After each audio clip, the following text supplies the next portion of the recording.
High, আমি Jewel guideline two জার্মানির পক্ষ থেকে আপনাদের নতুন ভিডিওতে স্বাগতম জানাচ্ছি। আজকে আমরা একটা বিষয় নিয়ে কথা বলবো, সেটা হচ্ছে কোনো একটা স্টুডেন্ট যদি বাংলাদেশ থেকে জার্মানিতে ব্যাচেলর করতে আসতে চায়, তার কীরকম যোগ্যতা থাকতে হবে সেটা নিয়ে আজকে আমরা কথা বলবো। সো আপনি যদি চিন্তা করেন আপনি বাংলাদেশ থেকে জার্মানিতে আসবেন, আপনি ব্যাচেলর করতে চান এখানে, তখন আপনাকে প্রথমে খেয়াল করতে হবে যে আপনার এসএসসি এইচএসসি থাকতে হবে এবং বাংলাদেশের কোনো রিকগনাইজড ইউনিভার্সিটি থেকে 25% ক্রেডিট কমপ্লিট থাকতে হবে। কারণ জার্মানিতে স্কুলিং সিস্টেম 13 বছরের, বাংলাদেশের 12 বছরের হয়। সেই 1 বছরটা আহ, আহ, যে গ্যাপটা থাকে, যে 1 বছর কম থাকে, সেই 1 বছর পুরো করার জন্য বাংলাদেশের স্টুডেন্টদের 25% ক্রেডিট ইউনিভার্সিটিতে কমপ্লিট করতে হয়। না, এটা একটা ওয়ে। আর কেউ যদি স্টুডেন্ট কলিগ করতে আসতে চান না, তখন তখনও তারা আসতে পারবেন, কিন্তু এটা একটু বেশি কমপ্লিকেটেড। কারণ আপনাকে স্টুডেন্ট কলিগের জন্য আউফনামে টেস্ট দিতে হবে।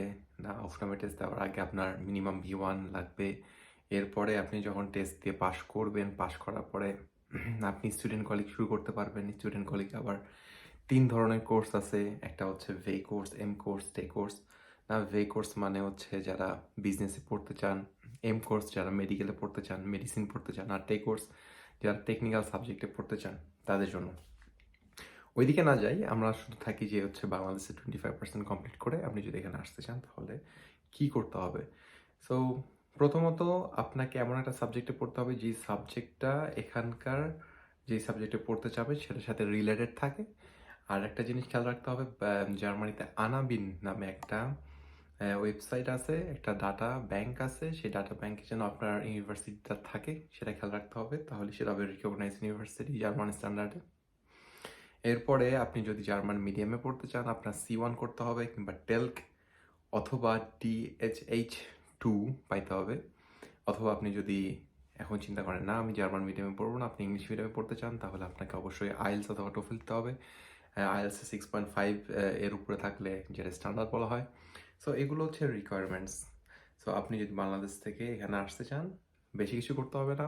এইচএসসি করতে হবে, করার পরে 25% ক্রেডিট কমপ্লিট করতে হবে একটা রিকগনাইজ ইউনিভার্সিটিতে, যেই ইউনিভার্সিটিটা আনাবিনের ডাটা ব্যাংকে থাকবে।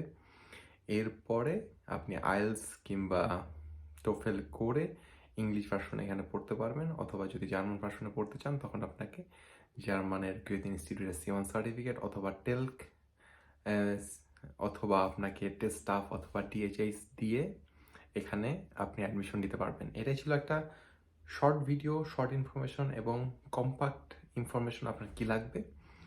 সো এটা একাডেমিক রিকোয়ারমেন্টস, যেটা থাকলে আপনি এখানে অ্যাপ্লিকেশন করতে পারবেন এবং আপনার পছন্দের সাবজেক্টে পড়াশোনা করতে পারবেন।